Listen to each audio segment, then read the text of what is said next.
Hello aspirants, welcome to our channel Adhikar Gurukul. তো daily math practice ক্লাসের আজকে আমরা 15 নম্বর ক্লাসে চলে এসেছি। এখানে SSC, WB, KP, PSC, miscellaneous, clerkship, railway, NTPC, group D, ALP, technician, যে কোনো এক্সামের রিলেটেড তোমাদের সলভ এখানে করানো হয়। মানে প্রত্যেকটা চাকরির যে পরীক্ষা হয় সেই পরীক্ষা থেকে আমরা কিছু কিছু প্রিভিয়াস ইয়ার কোশ্চেন আর কিছু কিছু এক্সপেক্টেড কোশ্চেন নিয়ে আমরা এই সিরিজে আর কি সলিউশন করি আর কি। ঠিক আছে, তো চলো ফার্স্ট কোশ্চেন দেখা যাক। দেখো বলেছে মান নির্ণয় করো 120 ডিভাইডেড বাই ব্র্যাকেটে 6 প্লাস 12 ইন্টু 2 ইকুয়াল টু কত হয়। একটু টাইম দিচ্ছি, মোটামুটি 15-20 সেকেন্ড সময় দিচ্ছি। যেগুলো 15-20 সেকেন্ডের মধ্যে তোমাদের হবে না সেগুলো তোমরা ভিডিও পজ করে সলভ করতে পারো, আর যেগুলো তোমাদের 15-20 সেকেন্ডের মধ্যে হয়ে যাচ্ছে সেগুলো অ্যান্সার তোমরা কমেন্টে দিতে পারো। ওকে, করো।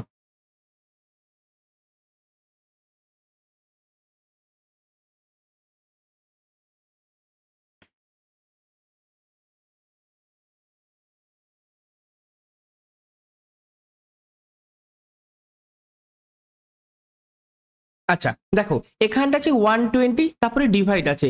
ফার্স্ট ব্র্যাকেটের কাজ সবার আগে হয়, ব্র্যাকেটের মধ্যে একটা প্লাস আছে একটা মাল্টিপ্লাই আছে। তোমরা জানো প্লাসের আগে মাল্টিপ্লাইয়ের কাজ হয়, তাহলে 6 প্লাস 12 দুগুণী 24 হয়ে গেল। এবার 120 প্লাস 120 ডিভাইডেড 6 প্লাস 24, 24 সাথে 6 যোগ করলে কত হয় 30।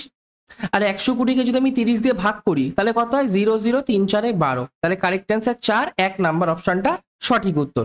নেক্সট কোশ্চেন, একটি ট্রেন 800 মিটার এবং 400 মিটার লম্বা দুটি সেতু যথাক্রমে 100 সেকেন্ড এবং 60 সেকেন্ডে অতিক্রম করে, তাহলে ট্রেনটি দৈর্ঘ্য বা লেন্থ কত হবে? 250 মিটার, 350 মিটার, 300 মিটার নাকি 200 মিটার? এটা একটু টাইম লাগবে, আমি 30 সেকেন্ড মতো সময় দিচ্ছি, করো।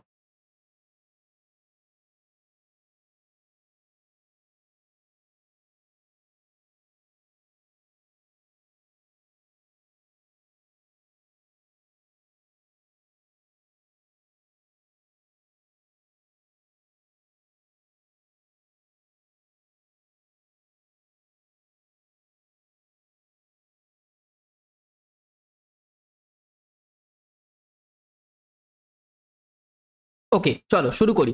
দেখো ট্রেনটা 800 মিটার লম্বা, 400 মিটার লম্বা সেতু অতিক্রম করছে। যখন একটা ট্রেন একটা সেতু বা ব্রিজ বা প্ল্যাটফর্মকে অতিক্রম করে তখন সে অ্যাকচুয়ালি নিজের দৈর্ঘ্য প্লাস সেই সেতু বা প্ল্যাটফর্মের দৈর্ঘ্য অতিক্রম করে। তার মানে যখন সে 800 মিটারের সেতু অতিক্রম করছে তখন অ্যাকচুয়ালি 800 প্লাস ট্রেনের নিজের লেন্থ অতিক্রম করছে। আবার যখন 400 মিটারের সেতু অতিক্রম করছে তখন অ্যাকচুয়ালি 400 প্লাস ট্রেনটার নিজের দৈর্ঘ্য অতিক্রম করছে। 100 সেকেন্ডে যাচ্ছে 800 প্লাস ট্রেন নিজের দৈর্ঘ্য, আর 60 সেকেন্ডে যাচ্ছে 400 প্লাস ট্রেন নিজের দৈর্ঘ্য। যদি আমি ওপরের থেকে নিচেরটাকে মাইনাস করি তাহলে 100 থেকে 60 বাদ দিলে 40 সেকেন্ড। 40 সেকেন্ডে কত যাচ্ছে? দেখো ট্রেনের দৈর্ঘ্য কেটে যায়, কারণ মাইনাস যদি করি ট্রেনের লেন্থ থেকে ট্রেনের লেন্থ মাইনাস করলে কেটে যায়। 800 থেকে 400 মাইনাস করলে 400 হয়। তার মানে বেসিক্যালি ট্রেনটা 40 সেকেন্ডে 400 মিটার যায়। 40 সেকেন্ডে 400 মিটার গেলে 1 সেকেন্ডে কত যাবে? 400 বাই 40 কাটাকাটি করলে 10, তাহলে 1 সেকেন্ডে কত যাচ্ছে? 10 মিটার। এখানটা এম লিখে দিই, এটাও এম লিখে দিই। তাহলে বেসিক্যালি ট্রেনটা 1 সেকেন্ডে 10 মিটার যাচ্ছে। এবার তোমরা 100 সেকেন্ডেরটাও বের করতে পারো, 60 সেকেন্ডেরটাও বের করতে পারো, যে 60 সেকেন্ডে কত যাচ্ছে অথবা 100 সেকেন্ডে কত যাচ্ছে। আমরা 60ই করি। 60 সেকেন্ডে ট্রেনটা যাবে, 1 সেকেন্ডে যদি 10 মিটার যায় তাহলে 60 সেকেন্ডে কত? 600 মিটার যাবে। তাহলে 60 সেকেন্ডে 600 মিটার যাচ্ছে, আর এখানে আমি পেয়েছি 60 সেকেন্ডে 400 প্লাস টি মিটার যাচ্ছে। এটার ভ্যালুই আমাদের 600। 400 সাথে কত যোগ করলে 600 হয়? 200 যোগ করলে 600 হয়। তার মানে অবশ্যই ট্রেনটার দৈর্ঘ্য আমার 200 মিটার হবে, মানে 4 নাম্বার অপশনটা কারেক্ট অ্যান্সার। ঠিক আছে, নেক্সট কোশ্চেন, স্টপেজে না থামলে একটি বাস 1 ঘন্টায় 54 কিলোমিটার পথ অতিক্রম করে। স্টপেজে দাঁড়ালে বাসটি 1 ঘন্টায় 36 কিলোমিটার পথ অতিক্রম করলে প্রতি ঘন্টায় বাসটি কত মিনিট স্টপেজের জন্য দাঁড়ায়? করো।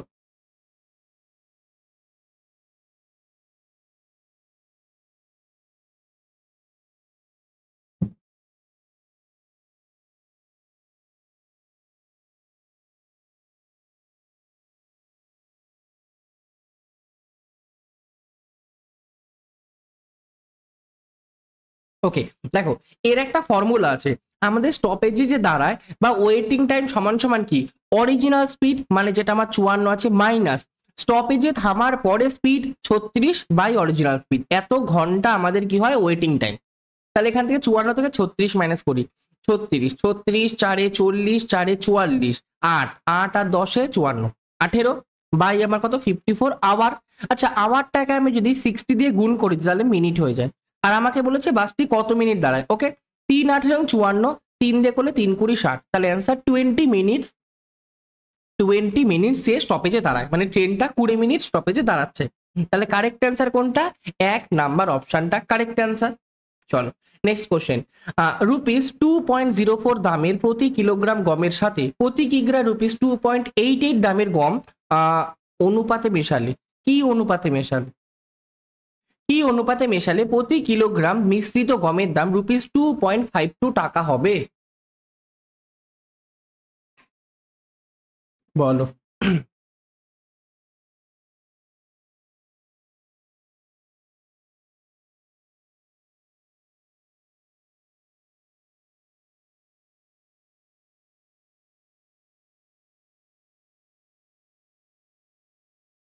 আচ্ছা দেখো, একটা গম আছে 2.04 টাকার, আরেকটা গম আছে 2.88 টাকার, আর টোটাল মিশ্রণ আছে 2.52 টাকার। তাহলে আমরা অ্যালিগেশন ইউজ করব। এটা থেকে এটা মাইনাস করলে 52 থেকে যদি আমি 4 মাইনাস করি, মানে 0.52 থেকে 0.04 যদি মাইনাস করি তাহলে 0.48 থাকে। আর এটা থেকে যদি এটা মাইনাস করি তাহলে 52, 2 আর 6 8, 5 6 7 36, 0.36। দশমিক দুটো তুলে দিই, 3 বারং 36, 4 বারং 48, তাহলে 3:4 অনুপাতে আমি মেশাবো, মানে 4 নাম্বার অপশনটা কারেক্ট অ্যান্সার। Next question. পরপর 7টি সংখ্যার গড় 20 হলে বৃহত্তম সংখ্যাটি কত হবে?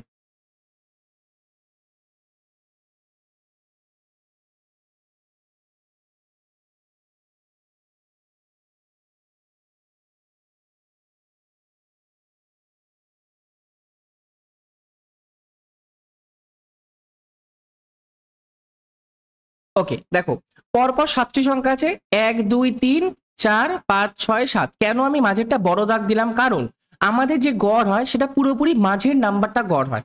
এবার 7টা সংখ্যার মধ্যে মাঝের সংখ্যা আমরা কি করে বের করব? 7 + 1/2 মানে 8/2, মানে 4 নাম্বার যে সংখ্যাটা, 4 সংখ্যাটা কিন্তু 4 নাম্বার যে সংখ্যাটা সেটা আমাদের অ্যাভারেজ হবে, মানে এটা আমরা 20 একবারে লিখতে পারি। তাহলে পরপর সংখ্যা, এর পরেরটা 21 হবে, তারপরটা 22 হবে, তারপরটা কত 23 হবে। তাহলে কারেক্ট অ্যান্সার বৃহত্তম সংখ্যাটি কত? 23, মানে 4 নাম্বার অপশনটা সঠিক উত্তর। ওকে আচ্ছা, এখান থেকে আরেকটা আমরা কথা বলতে পারি, অ্যাভারেজ আছে 20, লিখে দিলাম 20। আমাকে দেখতে হবে পরপর সংখ্যা বলেছে, তাহলে পরপর কটা সংখ্যা? 7টা সংখ্যা। তাহলে লার্জেস্ট নাম্বার কি হবে? পরপর যে সংখ্যা হবে সবসময় তার থেকে 1 মাইনাস করো, তাহলে 6, 6কে অর্ধেক করো, তাহলে 3। বৃহত্তম সংখ্যা যদি জানতে চাই তাহলে অ্যাভারেজের সাথে 3 যোগ করো, আমরা বৃহত্তম সংখ্যা পেয়ে যাব। যদি স্মলেস্ট নাম্বার জানতে চাই, ছোট সংখ্যা, তাহলে ওই 20 অ্যাভারেজ থেকে 3 মাইনাস করো, মানে 17, এটা আমাদের স্মলেস্ট নাম্বার। এবার দেখো 17 18 19 20 21 22 23, এইটা হচ্ছে তোমাদের সিরিজটা। 17 18 19 20 21 22 23, এই হচ্ছে পরপর 7টা সংখ্যা, যাতে তুমি গড় করো তোমাদের 20 অ্যান্সার হয়ে যাবে। ক্লিয়ার? বুঝতে পেরেছো? সবকটাকে যোগ করে যদি তুমি 7 দিয়ে ভাগ করো তাও 20 হবে, যদি মাঝের সংখ্যা হিসেবে বের করো তাও 20 হবে। যদি পরপর সংখ্যার ক্ষেত্রে নিয়ম কি আছে? প্রথম নাম্বার যোগ লাস্টের নাম্বার যোগ করো, 23 আর 7 কত? 30 আর 10 40, 40/2 করো, তাও তোমাদের 20 হবে। তাহলে কারেক্ট অ্যান্সার হয়ে গেল আমাদের বৃহত্তম বলেছে 23, মানে 4 নাম্বার অপশনটা সঠিক উত্তর। Next question. 12টি পেন্সিলের ক্রয় মূল্য বা কস্ট প্রাইস যদি 10টি পেন্সিলের বিক্রয় মূল্য বা সেলিং প্রাইসের সমান হয় তবে শতকরা লাভের হার কত বা গেইন পার্সেন্ট কত? ট্রাই করো।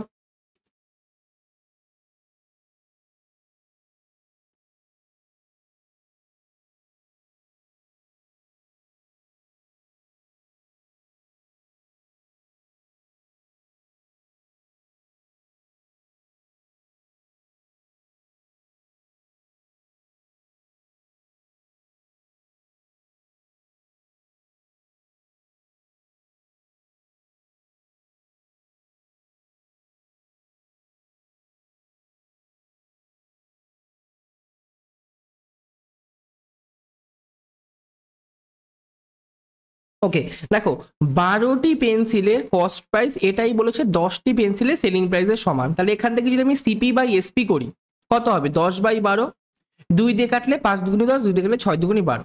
কস্ট প্রাইস 5 টাকা, সেলিং প্রাইস 6 টাকা। কোনো কিছুকে 5 টাকায় কিনে 6 টাকায় বিক্রি করছি, লাভ আমার 1 টাকা হচ্ছে। কিসের ওপর লাভ হয়? কস্ট প্রাইসের উপর। তাহলে 1/5 শতকরা কত? ইন্টু 100%। তাহলে অ্যান্সার 5×20=100 আমার প্রফিট, মানে কোনটা 2 নাম্বার অপশনটা কারেক্ট অ্যান্সার। ঠিক আছে, যদি কোনো কোশ্চেন বুঝতে প্রবলেম হয় অবশ্যই কিন্তু আমাকে কমেন্টে জানাবে। ওকে, তিনটি সংখ্যার অনুপাত 1:2:3 এবং তাদের গসাগু 12 হলে বৃহত্তম সংখ্যাটি কত হবে?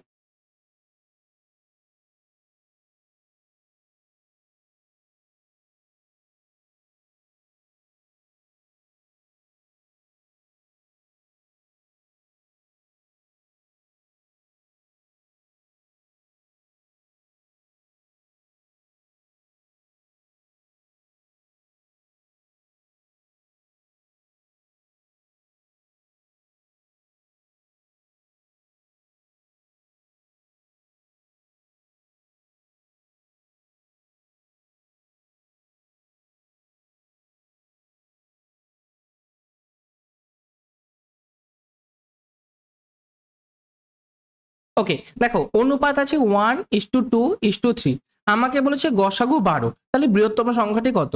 আমরা জানি অনুপাতের সাথে আমরা যদি জিসিডি বা এইচসিএফ বা গসাগু গুণ করি তাহলে আমি সংখ্যা পাই। এবার যদি আমি 1-এর সাথে 12 গুণ করি, 2-এর সাথে 12 গুণ করি, 3-এর সাথে 12 গুণ করি, তাহলে আমি 3টে সংখ্যা পেয়ে যাব। আমাকে বলেছে বড় সংখ্যা বৃহত্তম সংখ্যা বের করতে, তাহলে আমি দেখবো অনুপাতের মধ্যে সব থেকে বড় কি আছে, 3 আছে সব থেকে বড়, তাহলে শুধু 3-এর সাথে আমরা 12 গুণ করব, তাহলে 3×12=36, এটা হয়ে যাবে লার্জেস্ট নাম্বার, মানে 1 নাম্বার অপশনটা সঠিক উত্তর। যদি আমাকে কোশ্চেনে বলতো সব থেকে ছোট সংখ্যাটি কত, তাহলে 1-এর সাথে আমরা 12 গুণ করতাম, তাহলে 12×1=12, তাহলে একটা সংখ্যা 12 আর শুধু মাঝের সংখ্যাটাই পড়ে থাকে, তাহলে 12×2 কত, 24। তাহলে তিনটি সংখ্যা হয়ে গেল 12, 24, 36, তিনটি সংখ্যা যাদের গসাগু 12, ছোট সংখ্যা 12, বড় সংখ্যা 36, মাঝের সংখ্যা 24। ওকে, নেক্সট, একটি নৌকা 30 কিলোমিটার আপেক্ষিক গতিতে স্রোতের অনুকূলে এবং 10 কিলোমিটার/ঘন্টা আপেক্ষিক গতিতে স্রোতের প্রতিকূলে গেলে স্থির জলে নৌকার গতিবেগ কত?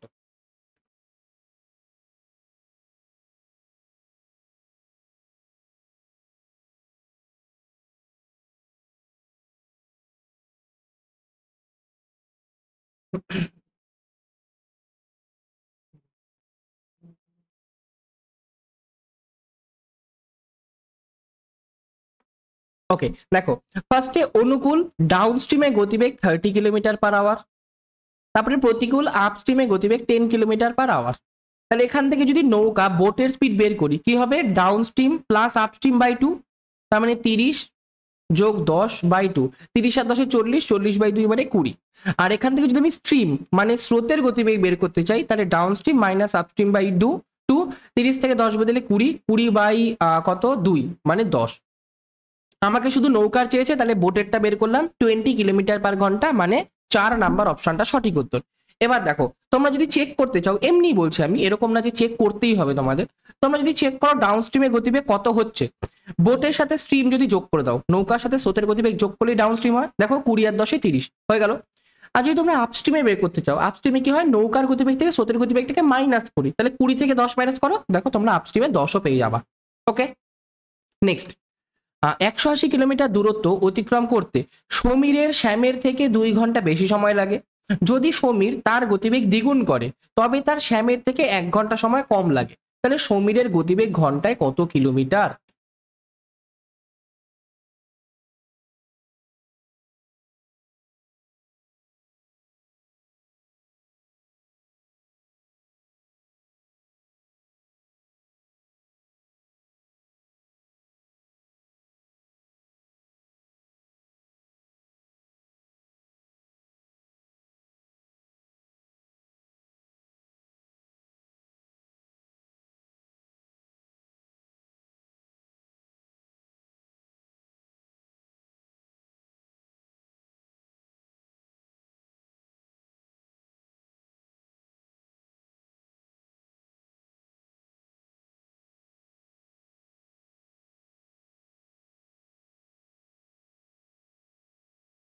ওকে, দেখো সমীর আছে শ্যাম আছে, সমীর শ্যাম দুটোই তো শ আছে। আচ্ছা, সমীরের গতিবেগকে আমি দন্তেশ্ব ধরছি আর শ্যামের গতিবেগকে তালিবাস্ব ধরছি। ওকে, এটা কিলোমিটার/ঘন্টা, এটাও কিলোমিটার/ঘন্টা, এবার বাদ দিয়ে দিলাম।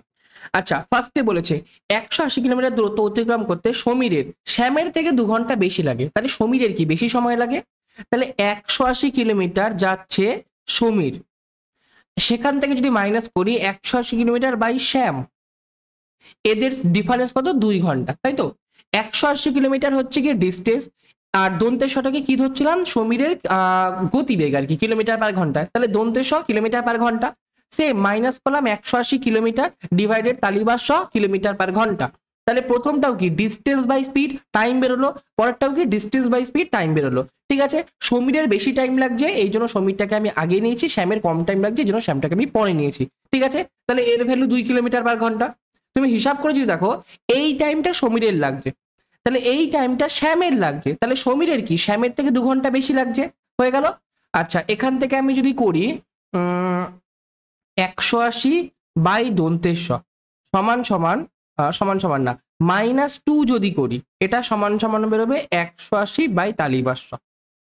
আচ্ছা, এবার আরেকটা কন্ডিশন আমাদের আছে, আরেকটা কি বলেছে, যদি সমীর তার গতিবেগ দ্বিগুণ করে তাহলে শ্যামের থেকে কম সময় লাগবে, তার মানে এখন শ্যামের বেশি লাগবে। সেটা থেকে যদি সমীরের গতিবেগটা মাইনাস করি 2 ইন্টু দন্তেশ্ব হবে, কেন বলতো, গতিবেগকে দ্বিগুণ করেছে, দন্তেশ্ব ডবল করেছে, এটা কত ডিফারেন্স 1, এখন শ্যামের বেশি লাগছে সমীরের কম লাগছে। এখান থেকেও 180 বাই যদি তালিবাস করি সমান সমান 1 প্লাস 180 বাই 2 দন্তেশ্ব হয়ে যাবে। আচ্ছা, এটাও 180 বাই তালিবাস, এটাও 180 বাই তালিবাস, যদি দুটোই 180 বাই তালিবাস হয় তাহলে এইটা আর এইটা সমান হবে, করে নিচ্ছি সমান পরের পাতায়। ওকে, 180 বাই দন্তেশ্ব -2 ছিল তাই তো, আর পরের পাতায় 180 প্লাস 180 বাই 2 ইন্টু দন্তেশ্ব। ওকে, আচ্ছা, -2টা এদিকে গেলে প্লাস হয়ে যায়, 180 বাই এটা এদিকে আসলে মাইনাস হয়ে যায়, তাহলে 180 বাই দন্তেশ্ব মাইনাস 180 বাই 2 ইন্টু দন্তেশ্ব, আর ওদিকে 1 প্লাস 2 মানে কত 3, বা দিকে লসগু করলে 2 ইন্টু দন্তেশ্ব, তাহলে প্রথমে আমি 2 ইন্টু 18, 18 দুগুণি 36 মাইনাস 180, আচ্ছা 360 থেকে 180 বাদ দিলে 180 হয়, একবারে লিখে দিলাম 180 সমান সমান 3, 2 দিয়ে কাটলে 90, 3 দিয়ে কাটলে 3 3 90, তাহলে দন্তেশ্ব সমান সমান 30 কিলোমিটার পার ঘন্টা। আর আমাকে কি সমীরের গতিবেগই জানতে যাচ্ছে, তাহলে 30 কিলোমিটার ঘন্টা, 30 30 30, 4 নাম্বার অপশনটা সঠিক উত্তর। সমীরের গতিবেগ কত 30 কিলোমিটার পার ঘন্টা। ওকে, চলো আজকে লাস্ট কোশ্চেন, একটি শিবিরে 120 জন পুরুষ বা 200 জন বাচ্চার খাবার আছে, যদি 150 জন বাচ্চা খাবার খেয়ে নিয়ে থাকে তবে অবশিষ্ট খাবার কতজন পুরুষ খেতে পারবে?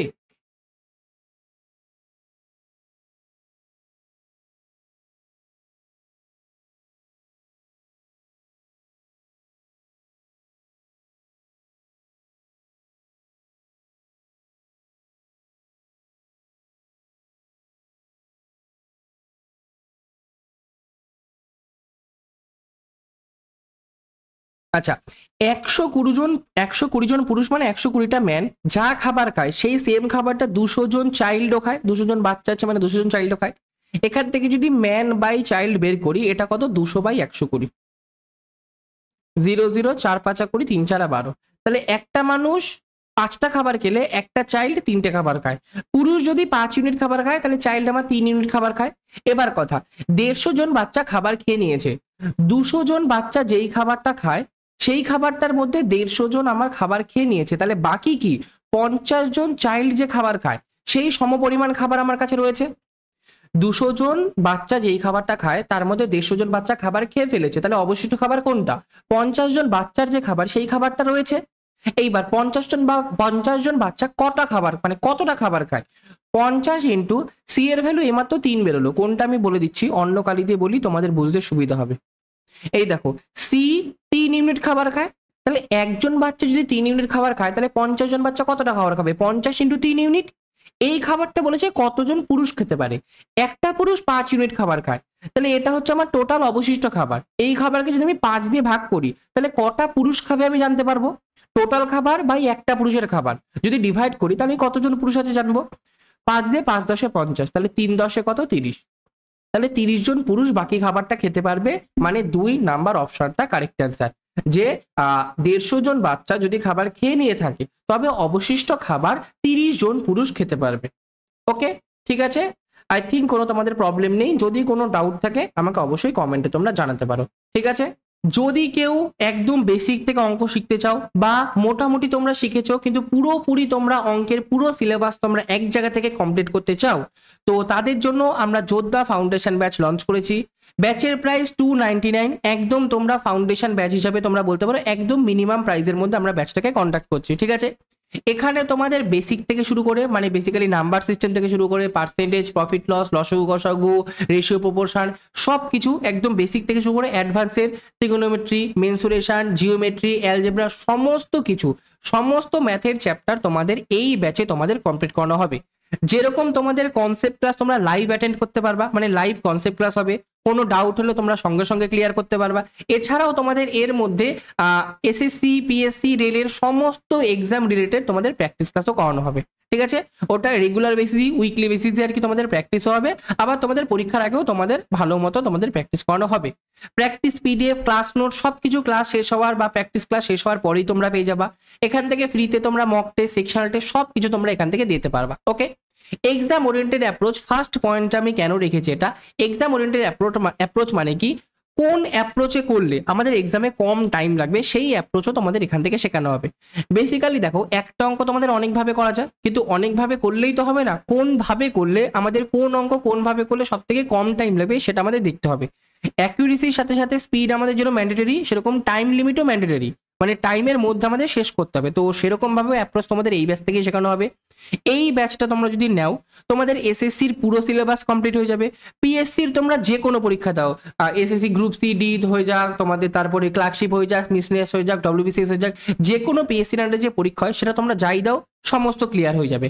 রেলের এনটিপিসি বলো, এনটিপিসি হোক, গ্রুপ ডি হোক, এএলপি হোক, টেকনিশিয়ান হোক, যে কোনো রেলের এক্সামের সমস্ত ম্যাথ তোমাদের এই ব্যাচ থেকে করানো হবে। তো যদি কেউ ব্যাচটাকে নিতে চাও তাহলে এই যে নিচে কন্ট্যাক্ট নাম্বার আছে 7384643318, এই নাম্বারে আমার সাথে যোগাযোগ করতে পারো, ওকে। কোনো রকম ডাউট থাকলে আমাকে ওখানেই তুমি মেনশন করে জানাতে পারো, ওকে।